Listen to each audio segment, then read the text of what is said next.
Suicide है suicide है। अच्छा भाई, तुम्हें कब बता दिया सुधीर गुप्ता ने? वीडियो दिखाओ, कहाँ पे वो, किस वीडियो में बोला उसने सुधीर गुप्ता ने? ये क्यों झूठ फैला रहे हैं? एक उर्दू में कहावत है कि वो झूठ भी बोल रहा था तो इस अंदाज से कि मैं यकीन ना करता तो क्या करता। अरे कितने झूठ बोलोगे भाई, मुझे बात बताइए। कहाँ पे? एम्स की जो रिपोर्ट है, उन्होंने कहा हम कंक्लूसिव रिपोर्ट देंगे, और वो रिपोर्ट वो जो है सीलबंद लिफाफे में दी जाएगी, कोर्ट को पेश की जाएगी, सीबीआई उसके लिए प्रेस रिलीज करेगी। आज मेरी स्टेटमेंट याद रखना सेरेन जी, आज आपको स्टेटमेंट दे रहा हूँ, सीबीआई प्रेस रिलीज करेगी। यहाँ तो 302 की मर्डर की धारा लगने वाली है, पहले से ही 306 लगी हुई है पटना के अंदर, वो नहीं 302 की धारा लगेगी। ये किसने बोला? सुब्रमण्यम स्वामी ने ट्वीट करके कहा है कि 302 की धारा लगानी चाहिए। और एजेंडावादी लोग जो है किसी पे भी आरोप लगा देते हैं। डॉक्टर स्वामी तो वो आदमी है, पहले दिन से पूरे मामले पर नज़र बनाए हुए हैं, और उन्होंने पता सुधीर गुप्ता जी की कितनी तारीफ करी है। और सर, एम्स की तरफ से कोई खबर नहीं आई है अभी तक, और सीबीआई की तरफ से भी कुछ खबर नहीं आई है, तो फिर इसके बावजूद भी कुछ जो मीडिया हाउसेज हैं वो ये क्यों कह रहे हैं कि सुशांत सिंह राजपूत की जो अभी तक झूठी थ्योरी चलाई जा रही थी, झूठी जो न्यूज़ चल रही थी, अब उसका अंत होने के लिए आया है?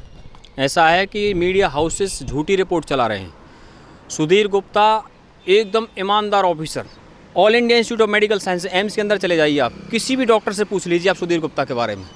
वे इतने ईमानदार हैं कि जब देश में कांग्रेस की सरकार थी तो उसने प्रेस के सामने कांग्रेस के नेता शशि थरूर के खिलाफ बताया था कि जो है इन्होंने मेरे ऊपर दबाव डालने की कोशिश की है, इसको आत्महत्या साबित करने के लिए सुनंदा पुष्कर थरूर के। सब जानते हैं सुनंदा पुष्कर थरूर के साथ क्या हुआ था। केस किसने लड़ा? डॉक्टर सुब्रमण्यम स्वामी ने केस लड़ा। सुधीर गुप्ता अगर कांग्रेस की सरकार में कांग्रेस से नहीं डरे तो आज तो फिर भी बीजेपी की सरकार है, तो वो काहे को डरेंगे भाई? और जो ये लोग कह रहे हैं सीबीआई रिपोर्ट करती है प्राइम मिनिस्टर ऑफिस को, मैं पूछता हूँ कि इस देश के अंदर प्राइम मिनिस्टर ऑफिस को कोई खरीद सकता है क्या? वो ये सीबीआई किससे इंस्ट्रक्शन लेगी? प्राइम मिनिस्टर ऑफिस से इंस्ट्रक्शन लेगी। और प्राइम मिनिस्टर ऑफिस ने इतने 50 दिन से प्राइम मिनिस्टर ऑफिस और होम मिनिस्ट्री, इन्होंने तीन बड़ी बड़ी एजेंसियाँ भारत की लगा रखी हैं। वहाँ मूर्ख हैं क्या वो, जो वहाँ पे 50 दिन से लगी हुई हैं और मीडिया से न्यूज़ नहीं हटने दे रहे? ये सब क्या गेम है? और जो सुनंदा पुष्कर थरूर का जो मैं मामला बता रहा हूँ, ये आईपीएल से जुड़ा हुआ मामला था। इसमें देश के, अब मैं बता दूँ, एक्सपोज कर दूँ पत्रकारों के नाम। चलो अब सुन लो। अब सुनंदा पुष्कर थरूर ने मरने से पहले 4 पत्रकारों को फ़ोन किया था। उनमें एक वो राहुल कंवल था जिसका आज ट्वीट आया हुआ है, दूसरा उसमें सागरिका घोष थी, बरखा दत्ती और प्रेमा श्रीदेवी थी। प्रेमा श्रीदेवी कौन है? रिपब्लिक चैनल की एडिटर इन चीफ थी, अर्नब गोस्वामी जी की करीबी थी। उसी ने इसका खुलासा किया है कि मेरे अलावा भी उसने 3 पत्रकारों को फ़ोन किया था। नाम बता दिए मैंने आपको। यही लोग आज कह रहे हैं, सुधीर गुप्ता जी कह रहे हैं कि सुसाइड है सुसाइड है। अच्छा भाई, तुम्हें कब बता दिया सुधीर गुप्ता ने? वीडियो दिखाओ, कहाँ पे वो, किस वीडियो में बोला उसने सुधीर गुप्ता ने? ये क्यों झूठ फैला रहे हैं? एक उर्दू में कहावत है कि वो झूठ भी बोल रहा था तो इस अंदाज से कि मैं यकीन ना करता तो क्या करता। अरे कितने झूठ बोलोगे भाई, मुझे बात बताइए। कहाँ पे? एम्स की जो रिपोर्ट है, उन्होंने कहा हम कंक्लूसिव रिपोर्ट देंगे, और वो रिपोर्ट वो जो है सीलबंद लिफाफे में दी जाएगी, कोर्ट को पेश की जाएगी, सीबीआई उसके लिए प्रेस रिलीज करेगी। आज मेरी स्टेटमेंट याद रखना सेरेन जी, आज आपको स्टेटमेंट दे रहा हूँ, सीबीआई प्रेस रिलीज करेगी। यहाँ तो 302 की मर्डर की धारा लगने वाली है, पहले से ही 306 लगी हुई है पटना के अंदर, वो नहीं 302 की धारा लगेगी। ये किसने बोला? सुब्रमण्यम स्वामी ने ट्वीट करके कहा है कि 302 की धारा लगानी चाहिए। और एजेंडावादी लोग जो है किसी पे भी आरोप लगा देते हैं। डॉक्टर स्वामी तो वो आदमी है, पहले दिन से पूरे मामले पर नज़र बनाए हुए हैं, और उन्होंने पता सुधीर गुप्ता जी की कितनी तारीफ करी है। और आगे आ जाइए, मैं आपको बता देता हूँ। ये जो सारे गेम चल रहे हैं, मीडिया हाउसेस ये कर रहे हैं, ये सब चीज़ें कर रहे हैं, ये कैसे? आपने ऑगस्टा वेस्टलैंड डील का नाम सुना है? ऑगस्टा वेस्टलैंड डील वो डील है जिसके अंदर भारत के 4 बड़े पत्रकारों के नाम थे। अब उनके नाम तो देखो मैं नहीं बता सकता यहाँ पे, वो तो सीबीआई की जब इन्वेस्टिगेशन भारत सरकार करवाएगी तो उसमें सामने आएंगे। इटली के अंदर मिलान नाम का एक कोर्ट है, मिलान शहर के अंदर, उस कोर्ट के ऑर्डर में 4 पत्रकारों के नाम थे। और उसमें पता क्या लिखा था कोर्ट के ऑर्डर में? कि कुछ पत्रकारों को पैसे दिए गए थे कि तुम हमारे फेवर में न्यूज़ चलाओ। आप समझ रही बात को? उसमें लिखा, सुब्रमण्यम स्वामी ने भारत की पार्लियामेंट में खड़े होकर के उस ऑगस्टा वेस्टलैंड डील के कोर्ट के ऑर्डर की कॉपी सुनाई थी, और उसके अंदर लिखा था Signora Gandhi is the main accused.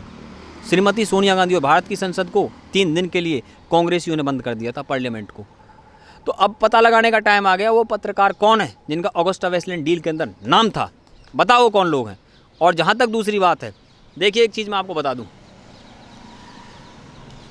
इन पत्रकारों का एक क्या काम रह गया है? अरे भैया तुम पे कोई यकीन कर पाएगा क्या आज ये बात में? मुझे बताइए आप उसी दिन से सुसाइड करते हुए घूम रहे हैं, ये कह रहे हैं भाई सुसाइड हुआ। अच्छा भैया सुसाइड हुआ तो फिर ये जो है छत पर जा कर के सीन रिक्रिएट कर रही है सीबीआई, और सारा कुछ गेम चल रहा सारा का सारा मर्डर के आधार पर। अभी सीबीआई की प्रेस रिलीज क्या आई कि भाई मर्डर को हमने रूल आउट नहीं किया। क्यों दी भाई ये स्टेटमेंट सीबीआई ने? क्यों दी है? तुम सच हो को सीबीआई सच है? हम सीबीआई के ऑफिसरों पे यकीन करें या तुम्हारे झूठों पे यकीन करें? किस पे यकीन करें हम बताइए आप मुझे। मीडिया के द्वारा इस देश के आम लोगों को बरगलाने में लगे हुए हैं, इनको शर्म आनी चाहिए। देखिए एक कहावत है, नेकी कर दरिया में डाल, लेकिन वो बदल गई है, वो बन गई है नेकी कर मीडिया में डाल। आजकल क्या है ना, कुछ लोग अच्छे काम करके उसे मीडिया में डाल करके और उस पर साफ करना चाहते हैं सच को। वो सोचते हैं कि तुम जो है अपनी नेकी के बदले में और यहाँ पर झूठ चला दोगे और तुम्हारा लोग यकीन करने लगेंगे। अच्छा ऐसे यकीन होता है? तुम अपना रिकॉर्ड दिखाओ, तुम कितनी बार तुमने अंदर की जानकारी जुटाई बताइए। सुब्रमण्यम स्वामी ने साबित करके दिखा रखा है, एक भी मामले में वो हारे नहीं है। पूरी भारत की मीडिया के झूठ बताऊं मैं आपको? चलो अब सुन लो। सुनंदा पुष्कर थरूर के मामले में पूरी भारत की मीडिया कह रही थी आत्महत्या है, निकाल लो रिकॉर्ड यूट्यूब खोल करके। लेकिन उसको जो है डॉक्टर स्वामी ने क्या किया, सुप्रीम कोर्ट में चार्जशीट लगवा दी। अब ये कहाँ मुँह छिपाएंगे बताइए आप मुझे, कहाँ मुँह छिपाएंगे? ये तो पता कैसे श्रीदेवी का जो है वहाँ पर एक संदिग्ध हालत में मृत्यु हो गई। ये भारत की मीडिया दिखा रही थी उसमें कि भाई ये तो सुसाइड हुआ है। अच्छा सुसाइड हुआ, किस आधार पे सुसाइड माना आपने? पोस्टमार्टम रिपोर्ट देखी आपने, उसमें लिखा है कॉज ऑफ डेथ के सामने एक्सीडेंटल ड्रॉनिंग, यानी दुर्घटनावश गिरी टब में। तो भैया डॉक्टर ने कैसे लिख दिया एक्सीडेंटल ड्रॉनिंग? वो वहीं पे मौजूद था क्या? वो उसे पता लग गया? सुब्रमण्यम स्वामी ने उस वक्त भी प्रेस कॉन्फ्रेंस करके कहा था कि जो है श्रीदेवी की हत्या हुई है। और भारत की पूरी मीडिया किसके हवाले से खबर दिखा रही थी? खलीज टाइम्स के हवाले से। खलीज टाइम्स को पता है, उस पर आरोप लगे हैं कि दाऊद इब्राहिम की डी कंपनी का पैसा खलीज टाइम्स के अंदर लगा हुआ है। खलीज टाइम्स वहाँ का एक न्यूज़ है यूएई का। अच्छा यूएई की बात कर रहा हूँ, और आगे की बात सुन लीजिए आप मेरे से। मैं ये सारे पता है ये केसेस खोल रहा हूँ, इन मीडिया के झूठों को निकालने के लिए खोल रहा हूँ। अब आगे आ जाइए आप। इस मामले के बाद में जो है श्रीदेवी के जो मामला है, इसमें एशिया नेट न्यूज़ ने दिखाया कि श्रीदेवी के सर पे चोटों के निशान हैं। क्यों नहीं चलाया इन मीडिया वालों ने? क्यों नहीं चलाया? और उसका क्या पोस्टमार्टम हुआ मुंबई के अंदर? नहीं हुआ। सुब्रमण्यम स्वामी ने कहा था कि अगर वो भारत में मारी जाती ना तो मैं कोर्ट में जा करके उसे साबित कर देता कि मर्डर है। ये डॉक्टर स्वामी का कहना है। अच्छा संदिग्ध हालात में जो मौत होती हैं, इन लोगों ने 10 मिनट के अंदर उन्होंने पुलिस वालों ने कह दिया कि ये तो जो है सुसाइड हुआ है, और मीडिया वालों ने चला दिया उसको। बहुत अच्छी बात है भाई, ऐसे कैसे चला दिया तुम लोगों ने? तुम जा करके पता करते, अंदर की जानकारी निकालते, तुमने किस आधार पे सारी चीज़ें चलाई? ये सारा साजिशन किया गया है, साजिश रची गई है सारी की सारी। इसमें कितने लोग शामिल हैं? अब जो कूपर हॉस्पिटल के डॉक्टर हैं, कूपर हॉस्पिटल के डॉक्टरों को मैं पहले बता चुका हूँ, रोक ले कोई लोग के दिखा दे तो जेल होगी उन डॉक्टरों की। बॉचअप किया उन लोगों ने, और उन्होंने जो पोस्टमार्टम के अंदर जो बॉचअप किया है, उन्होंने कूपर हॉस्पिटल डॉक्टर को लिखित में क्वेश्चनियर दिए। उन्होंने लिखित में क्वेश्चनियर दिए कूपर हॉस्पिटल डॉक्टरों को, लिखित में जवाब दीजिए। और सुनिए, मैंने कल भी आपको पहले भी अपने इंटरव्यू में बता चुका हूँ, आज फिर से मैं आपको बता रहा हूँ भैया। 164 सीआरपीसी में सिद्धार्थ पिठानी का बयान किस लिए करवा रहे हैं? अगर ऐसे सुसाइड मानते तो उसको 164 में काहे को कर रहे हैं वो सब चीज़ों को? बताइए मुझे। ये जो ड्रग चैट, इनकी चैट निकाली है मोबाइलों को लेकर के 4-4 हज़ार पेज की चैट है, इनको किस लिए करवा रहे हैं बताइए आप मुझे? ये सारे जो गेम चल रहे हैं किस काम के लिए चल रहे हैं? इनको लोगों को जो थोड़ी बहुत भी शर्म नहीं आ रही? आप देखना इनकी क्रेडिबिलिटी खत्म होने वाली है। एक तरफ जनता सुशांत सिंह राजपूत के लिए, न्याय के लिए लड़ रही है, और दूसरी तरफ ऐसे ही मीडिया हाउसेस जो कि जनता का मनोबल तोड़ने की बातें करते हैं। यहीं पर राजदीप सरदेसाई ये कहते हैं कि अब तो एम्स की टीम ने भी, यहाँ तक कि एम्स की टीम ने कुछ नहीं कहा, पर उसके बावजूद भी राजदीप सरदेसाई ये कहते हैं कि एम्स की टीम कंफर्म कर चुकी है यहाँ पे कि सुशांत सिंह राजपूत नेट साइड है। और उसके बाद वो ये कहते हैं कि अब सीबीआई क्या कहेगी, क्या वो इसी बात को कहेगी या फिर वो पॉलिटिक्स करेगी? देखिए, एम्स के डॉक्टर राजदीप सरदेसाई के सपने में आ गए होंगे, वो सपने में आकर के उससे बता के चले गए। हरियाणवी में एक सॉन्ग है कि सपने में रात ने आई वह करगी छाला रहे, फिर मिला दे राम ने टू सुमाला रहे, ऐसा कोई सॉन्ग है, उसमें मैं नहीं जाता। राजदीप सरदेसाई जी चार्टर्ड फ्लाइट लेकर के, प्राइवेट फ्लाइट लेकर के मुंबई में रिया चक्रवर्ती का इंटरव्यू लेने गए। अच्छा, किसका इंटरव्यू लेने गए? जिस पे ड्रग्स लेने के आरोप लगे हुए हैं। हाईवे पे ठेके बैन करवा करके देश के बहुत बड़ी लड़ाई लड़ने वाले नशे के खिलाफ हरमन सिंह सिद्धू का इंटरव्यू लिया इसने। मैं आपसे पूछता हूँ, राजदीप सरदेसाई ललित मोदी का इंटरव्यू लेकर के आए, कहाँ पे? लंदन में जा करके। उसमें आईपीएल के अंदर मनी लॉन्ड्रिंग का आरोप लगे थे। मनी लॉन्ड्रिंग मतलब ब्लैक मनी को वाइट करना, वाइट मनी को ब्लैक करना, ये आरोप लगे। राजदीप सरदेसाई ललित मोदी का इंटरव्यू लेके आए, लेकिन राजदीप सरदेसाई ने अश्लील साइटों को बैन करवाने वाले एडवोकेट कमलेश वर्मा का इंटरव्यू लिया? मैं आपसे पूछता हूँ।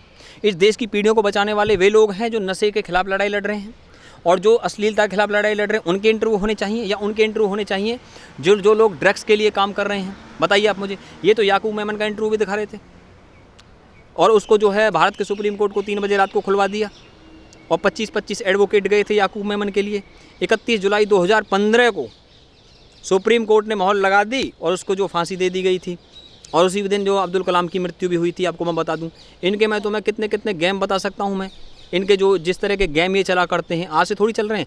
मैं आपको एक बार पहले एक इंटरव्यू में बता चुका हूँ, नीरा राडिया के केस के अंदर भारत के बड़े बड़े पत्रकार जो उनके नाम थे और वो जो है यहाँ पर वो पत्रकार क्या किया करते थे, पैसे लिया करते थे, ऐसा उसमें नीरा राडिया के टेप्स में सामने आया। इनकम टैक्स सवाल यहाँ पे ये भी है कि जितने भी मीडिया हाउसेज जिस तरीके की न्यूज़ चला रहे हैं और ये कह रहे हैं कि सुशांत सिंह राजपूत ने सुसाइड किया था, एक ऐसी थ्योरी जो अभी तक चलाई जा रही थी वो बंद हो गई है, वो एंड की तरफ है।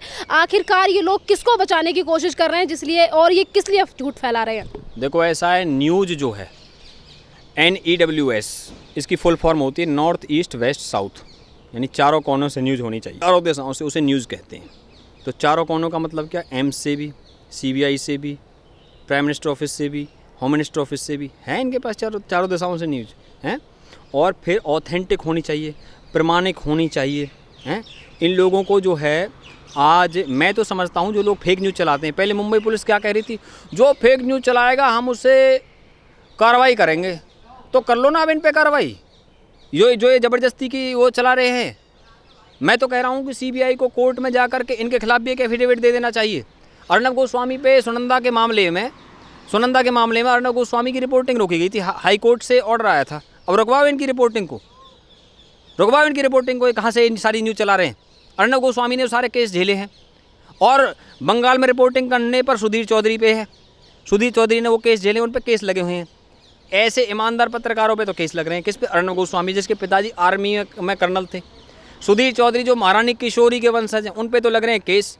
और ये लोग जो है कांग्रेस सरकार के द्वारा पद्मश्री पाया हुआ आदमी है, राजीव सरदेसाई, पद्मश्री दी हुई है इसे। अरे भैया झूठ बोलने के का तुम्हारे ठेका ले रखा है क्या? कोई झूठ बोलने का अवार्ड हो तो इनको दे देना चाहिए। वो कोई अगर झूठ बोलने का कहीं अवार्ड मिलता हो ना। और ऐसे लोग सोशल मीडिया में भी घूम रहे हैं। शेरन जी मैं तो आपको बता दूँ, ईमानदारी से मैंने पेश किया। विकीपीडिया का झूठ चल रहा था ना, सुशांत के फैंस को मैंने देखो आपके चैनल के माध्यम से अपील करी थी, भैया विकीपीडिया का झूठ मत चलाओ, विकीपीडिया को अपडेट कर दी वही 9 बजे। अच्छा हम तो IT लाइन से कहाँ अपडेट कर दी, वो तो ग्लोबल टाइम था, हमने वो झूठ बताया। और हम तो इतने ईमानदार हैं, आपको मैं बता दूं कि हमने तो सलमान खान जो है उसको लेकर के, ठीक है उसकी कमियां दुनिया बताती है, मैंने भी बताई हैं, लेकिन उसने एक ISI के एजेंट का कॉन्सर्ट रद्द किया था 10 अप्रैल को, इसी साल में होना था। लेकिन हमने इस काम के लिए अप्रिशिएट किया कि हाँ भाई ISI के एजेंट का कॉन्सर्ट रद्द कर दिया। हमने कहा है, आपके चैनल पे बोला है, ईमानदारी से पेश कर रहे हैं चीज़, क्योंकि हमारे पास में ऑथेंटिक इन्फॉर्मेशन हमारे सोर्सेज से आती है। सोर्सेज हमारे भी हैं, ये कह रहे हमारे सोर्सेज। अच्छा तुम्हारे सोर्सेज हैं कहाँ पे भाई? तुम्हारे सोर्सेज कहाँ से लेके आ रहे हो? सड़कों पर घूम रहे हो पागलों की तरह, ये तुम्हारे सोर्सेज हैं? सोर्सेज इसको कहते हैं? बताइए अब मुझे। आधिकारिक पुष्टि होनी चाहिए। और जो अधिकारी हैं यहाँ रिपोर्ट कर रहे हैं, कोर्ट को जाकर के सीलबंद लिफाफे में रिपोर्ट देंगे। आखिरी बात मैं बता दूं शेरन जी, देखिए क्या होता है, पाप का घड़ा बढ़ता है और जो लंबे समय तक झूठ बोलता है, देखो पहले कहावत थी, बुजुर्ग कहा करते थे कि पहले जो झूठ बोलता था ना वो आदमी मर जाया करता था, आज बुखार भी नहीं आता ऐसे लोगों को। तो मैं समझता हूँ कि जो झूठ बोले कौआ काटे, काले कौए से डरियो। और भैया ये सारे मीडिया वाले मायके चले जाएंगे जिस दिन असली रिपोर्ट आएगी और तुम देखते रहियो। Thank you sir.